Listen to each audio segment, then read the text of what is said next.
So what is the importance of mapping? So in the end of this video, we are expected to know what is the importance of mapping, the types of mapping or web mapping, and also its examples. So mapping.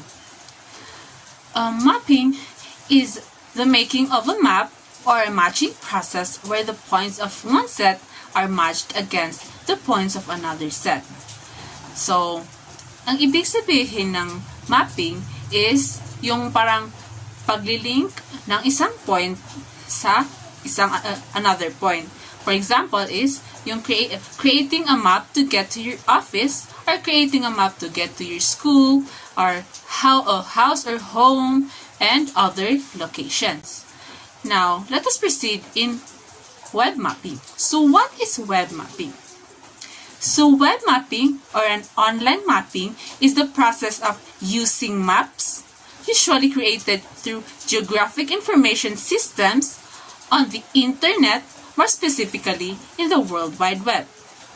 So web mapping is the process of using the internet to view, analyze, or share a visual representation of geospatial data in map form. So web mapping is yung map, the map that is found or viewed in the internet, wherein you will analyze and see visual representation of geospatial data in map form. Now, before we proceed to the types of web mapping, let me introduce to you Menno Jan Kraak. So, Menno Jan Kraak, he is a Dutch cartographer and professor of Geovisual Analytics and Cartography at the Faculty of Geoinformation Sciences and Earth Observation at the University of Twente. He is known for his work in cartography and his activities in the International Cartographic Association. And also, he is the first, he invented, or he's the one who made the first classification of web maps. He distinguished static and dynamic web maps and further distinguished interactive and view-only web maps. However, today, in the light of an increased number of different web map types, this classification needs some revision. And for this video, we will talk about, or we will now proceed to the types of web mapping. So we have 10 types of web mapping. These are static web maps, dynamically created web maps, distributed web maps, animated, real-time, personalized, customizable, interactive, analytic, and collaborative web maps. Now, let me share to you what is static web maps. So, static web maps or static web pages are view-only with no animation or interactivity. They are only created once and often manually and infrequently updated. Typically, static web maps are in the formats of PNG or Portable Network Graphics, JPEG, GIF, TIFF for raster files, and SVG, PDF, or SWF for vector files.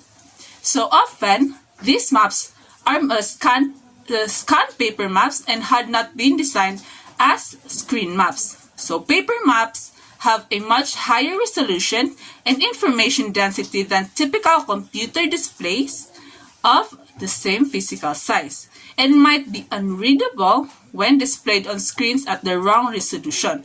So, static web maps is, yung mga example niya is yung mga old na mga web maps nung hindi pa existing yung mga meron ng mga 3D like Google Maps, like that. So, let us now proceed to the dynamically created web maps. So, these web maps are created on demand each time the user reloads the web pages, often from dynamic data sources such as databases. The web server generates the map using a web map server or a self-written software. So the third type of web maps, distributed web maps. So distributed web maps, these maps are created from distributed data sources.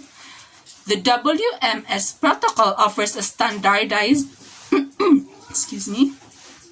The WMS protocol offers a standardized method to access maps on the other servers. So, in these web maps, WMS servers can collect these different sources, reproject the map layers if necessary, and send them back as combined image containing all requested map layers.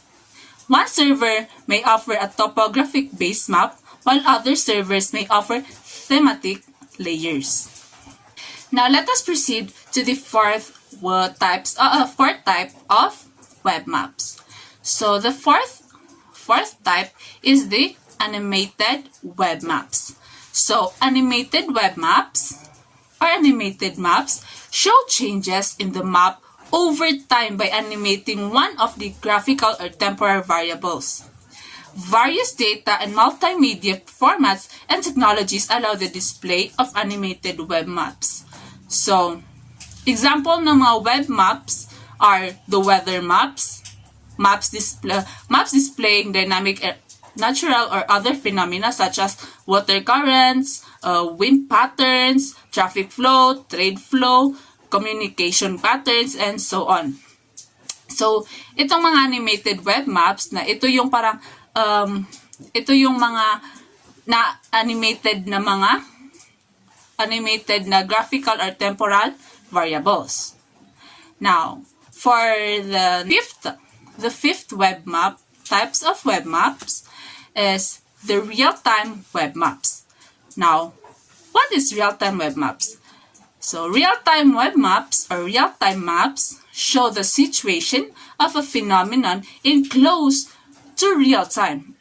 It actually has a few, it is only delayed for a few seconds or minutes. So, data in real-time web maps, data is collected by sensors and the maps are generated or updated at regular intervals or immediately on demand. So, mga example ng web maps, real-time web maps is yung mga weather maps, traffic maps, and yung parang vehicle monitoring systems. Now, for the personalized web maps, so these web maps allows the map user to apply his own data filtering, selective content, and the application of personal styling and map symbolization. So, this implies that the content and data structure of the remote WMS server is properly documented. So, sa personal web maps, the OGC rather, or the Open Geospatial Consortium, provides the SLD standard or styled layer description standard that may be sent to the WMS server for the application of individual styles. Now, let us proceed to customizable web maps. So, customizable web maps, this refers to the web maps that are usually more complex web mapping systems that offer APIs for reuse in other people's web pages and products. Example for such a system with an API for reuse are the Open Layers Framework. So, Yahoo Maps and Google Maps. So, Google Maps API, so dito sa customizable web maps, na this allows you, yung Google Maps API, na ina-allow niya yung mga users or yung mga users for customizing map embeds to make, para makagawa ng mas better na Google Maps. Now, let us proceed to the interactive web maps. So, interactivity is one of the major advantages of screen-based maps and web maps. It helps to compensate for the disadvantages of screen and web maps. And in interactivity web maps, the interactivity in web maps helps to explore maps, change map parameters, navigate, and interact with the map, reveal additional information, link to other sources, and much more. And technically, it is achieved through the combination of events like scripting and DOM manipulations. So, let us now proceed to the analytic web maps. So, the ninth type of web maps is the analytic web maps. So, this web map offers GIS analysis either with geodata provided or with geodata uploaded by the map user. As already mentioned, the borderline between analytic web maps and WebGIS is blurry. So often, parts of the analysis are carried out by a server-side GIS and the clients display the result of the analysis. So as web clients gain more and more capabilities, this task sharing may gradually shift. So for the last type of web map, which is the collaborative web maps, is the new and immature and complex to implement but show a lot of potential. So yun nga, yung collaborative maps is new, immature, and complex to implement but show a lot of potential. So the method parallels the Wikipedia project where various people collaborate to create and improve maps on the web. Technically, an application allowing simultaneous editing across the web would have to ensure that geometric features being edited by one person are locked, so they cannot be edited by other persons at the same time. Also, a minimal quality check would have to be made before data goes public. So some collaborative map projects are the OpenStreetMap, the Wikimapia, and more. So let us now that we are done with discussing the types of web mapping, we are now going to proceed to the famous digital web mapping tools or famous web mapping tools. So, from the source or resource that I based on na itong walong to yung parang pinakasikat ngayong generation na digital mapping tools or web mapping tools. So, we have 8 here. The first one is the Google Map. The next one is Microsoft Bing Map. And the third one is OpenLayers, Foursquare, OpenStreetMap, MapQuest, Mapbox, and Yahoo Buzz Place Finder. Now, let us further discuss about these digital mapping tools. Okay, so now, we will talk about the digital mapping tools, famous digital mapping tools. And let us begin from the list hanggang sa pinaka-famous. So, let us begin with Yahoo Buzz Place Finder. So, in Yahoo Buzz Place Finder, it is launched in July 10, and this place finder or this web map allows application to programmatically access the platform's premier G-coding web service. So the service allows the developers to build applications that are location aware by taking street addresses or place names and converting them into geographic coordinates. So Place Finder can also perform reverse geocoding where geographic coordinates are converted into the appropriate street addresses or place names. So the next one is Before we proceed to the next one, the provider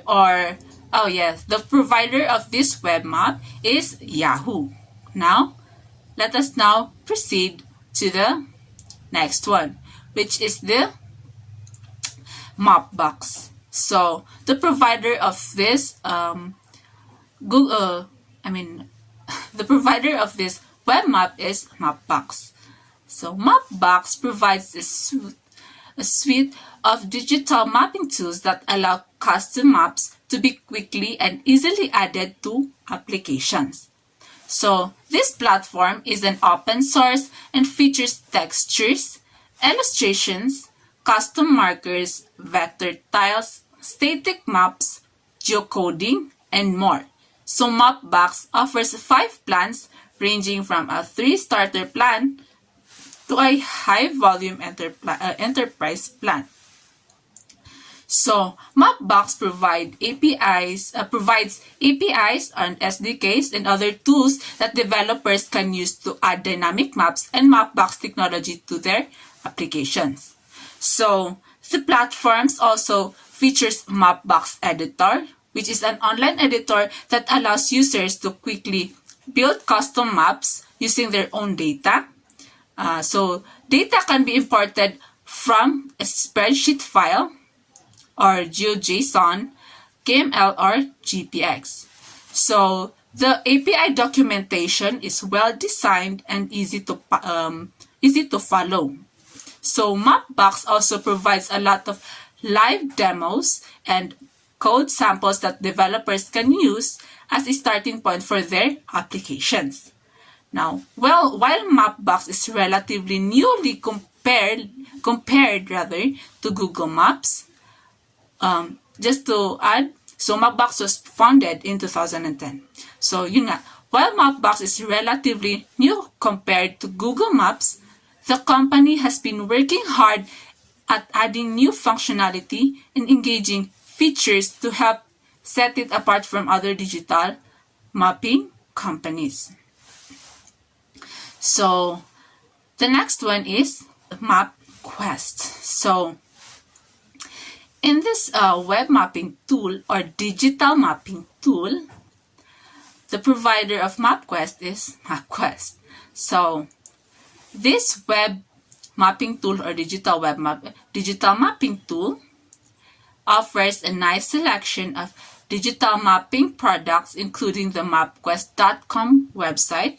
You can check it out on your browser. So MapQuest Mobile, MapQuest Local, MapQuest Enterprise, and MapQuest Developers. So there are actually two versions of MapQuest platform. These are licensed and open data.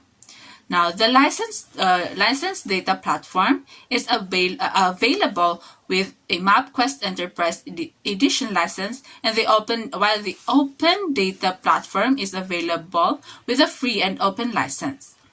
It should be noted that the OpenStreetMap is the primary source of data for the MapQuest Open Data Platform, which yung OpenStreetMap is matatakal din natin mamaya. Now, the MapQuest developer site includes well-designed documentation, a map builder, a static map wizard, a route planner, and other developer tools. In addition, MapQuest provides a JavaScript Maps API, a suite of open web services, open leaflet, plugins, and more. So, this web mapping tools, which is the MapQuest, was founded back in 1967, long before Google even existed. So, parang mas nauna pa yung MapQuest compared sa Google. So, mas kilala ngayon yung Google. So, yun nga. MapQuest began offering digital mapping products for some time before Google launched Google Maps in 2005. So, makikita mo talaga that MapQuest was founded way back in 90s. While yung 1967 rather, or in the 60s. So, while yung Google Maps is founded or launched noong 2005. So the MapQuest platform is well established and reliable, and it powers millions of MapQuest.com visitors and MapQuest app users. Now, let us discuss about the OpenStreetMap. Ito yung kanina na mention dun din sa while discussing the MapQuest. So OpenStreetMap, the provider of these web mapping tools or digital mapping tools is the OpenStreetMap map itself.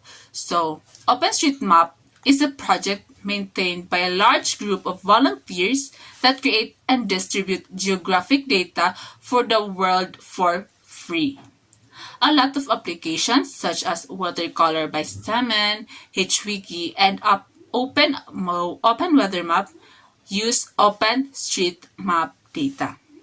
So, the OpenStreetMap API does not embed a map into a web page. It allows raw geodata to be retrieved and or saved to the OpenStreetMap database. So, the API documentation is thorough, although the information is contained on a wiki page. So, OpenStreetMap represents physical features such as commercial buildings and railways using tags, and each tag describes a geographic attribute. So, OpenStreetMap has a lot of map features including amenities, buildings, highways, places, shops, and more. Now, let us now proceed to the Foursquare. So, the Foursquare API provides programmatic access to the Foursquare Places database, merchant platform and venue service. So, many developers use the Foursquare API to incorporate the venues platform into their application, which is then used as the app's location database. So, the Foursquare API documentation is thorough and well organized, and a lot of client libraries are available. So, the client libraries were not created by Foursquare actually. They were built and released by members of the Foursquare API community. In July of last year, the company split Foursquare into two separate apps, which is the Foursquare, the Foursquare became a mobile phone Yelp app, and the check-in apps was rebranded and launched as Swarm. So, it is separated into two, which is the Yelp app and the Swarm. Now, while both apps seem to be now that both seem to be doing fairly well at this time. Although the future of Foursquare app and the Foursquare API is unclear. Now, OpenLayers. So, OpenLayers is an open source JavaScript library that utilizes WebGL, Canvas 2 dimensions or 2D, and other HTML5 features for rendering maps in modern web browsers. Now, OpenLayers is capable of pulling tiles from OpenStreetMap, Bing, MapQuest, Stamen, and many other mapping sources. So OpenLayers is also capable of rendering vector data from GeoJSON, TopoJSON, KML, GML, and other geographic data formats. So the documentation for OpenLayers is well organized too and provides a lot of information for the developers. So, a gallery for OpenLayers website contains a large selection of live demos, and quite a few code samples are available on GitHub. Now, OpenLayers is a popular mapping library. Actually, it has this largely due to its open source license and ability to pull tiles from other mapping platforms. So, for the second famous web mapping tools, which is the Microsoft Bing Maps, The provider of this web mapping tool or digital mapping tool is the Microsoft. So Bing Maps is actually owned by the Microsoft. So this web map, also known this web map or the Bing Maps, is a very popular mapping platform, although it has a long way to go before reaching the immense popularity of Google Maps. So actually, Microsoft is steadily working on adding new features and improvements to the Bing Maps platform. The company recently announced the addition of new street-side cities and high-resolution aerial imagery on Bing Maps, as well as the new 3D cities on the Bing Maps preview app. So, the Microsoft Bing Maps API documentation is very detailed and thorough, although it is somewhat hard to follow. There is in this web mapping tool, there is a nice Ajax Interactive SDK that provides features, samples, and code snippets for developers building JavaScript applications.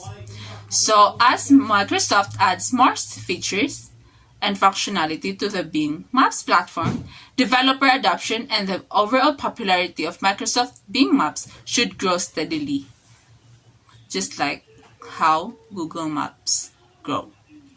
Now, for the most famous digital mapping tools, which is the Google Maps, just celebrated its 10th birthday this month actually, and after 10 years, Google is still the undisputed king when it comes to digital maps. So, according to Nielsen, the Google Maps smartphone app sees an average of more than 79 million unique users per month, and that's just the smartphone app. Now, there is also an official Google Maps desktop app, not to mention the millions of third-party applications that use Google Maps APIs. Now, there are actually a variety of Google Maps APIs, including an Embed API, Maps Image APIs, Places API, Web Service API, and Google Maps API for work. You can find it actually on the list of available in programmable web. Now, let us go back to Google. So, Google provides very detailed API code documentation as well as code samples, libraries, SDKs, and other digital mapping tools. There is also an API picker that developers can use to find the right mapping API for their projects. So, right now, Google is continuously adding new features and improvements to Google Maps, which helps ensure that the company remains the king of digital maps well into the future. Now that we're done with the examples of digital mapping tools, specifically the most famous or mga kilala na mga digital mapping tools or web mapping tools, let us now focus muna sa Google Maps at Google Earth. Bago tayo mag-proceed sa parang pag-identify kung alin yung mas maganda, mas better, yung Google Map ba or yung Google Earth. So, ano nga ba muna yung pagkaiba nila? By definition. By definition. So, ang pagkaibahan nila is Google Maps is for local navigation, yun nga. While yung Google Earth na has virtual trips and tours around the world. That's why it is called as the best mapping tools for explorer, like that.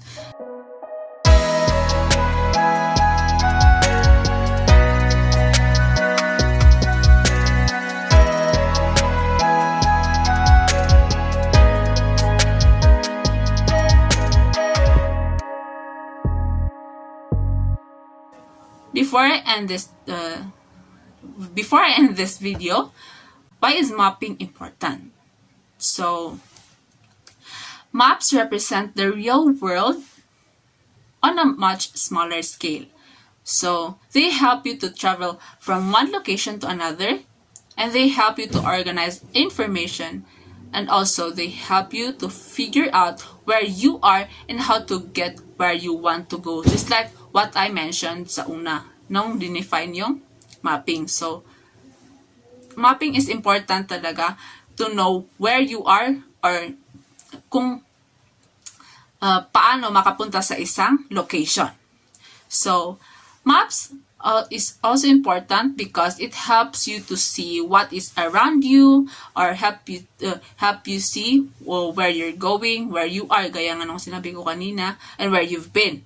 And they also illustrate topographical details such as mountain ranges and sea depths.